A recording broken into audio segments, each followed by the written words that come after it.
السلام علیکم سامعین، 8 شوال المکرم ہے، 10 مئی ہے۔ سوشل انڈیا نیوز میں آپ کا خیر مقدم ہے۔ خبر کا عنوان ہے: سماج وادی پارٹی کے اہم لیڈر اعظم خان کو الہ آباد ہائی کورٹ سے ضمانت مل گئی۔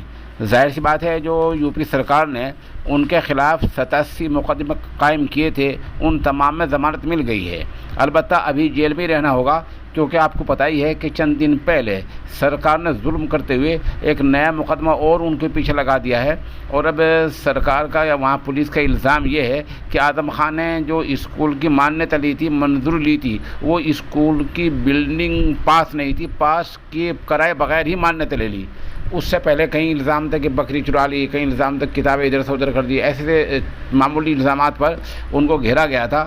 بہرحال اللہ تعالیٰ نے 87 مقدمات میں الہ آباد ہائی کورٹ سے ضمانت دلوا دی ہے۔ اب ایک مقدمہ رامپور والا باقی ہے۔ دعا کیجیے کہ اللہ رب العزت جلد از جلد تمام مقدمات سے وہ بری ہو جائیں اور باہر آ جائیں۔ آپ کو پتہ ہی ہے کہ پچھلے دنوں سپریم کورٹ نے ہائی کورٹ کو بھی اس معاملے میں سخت پھٹکار لگائی تھی۔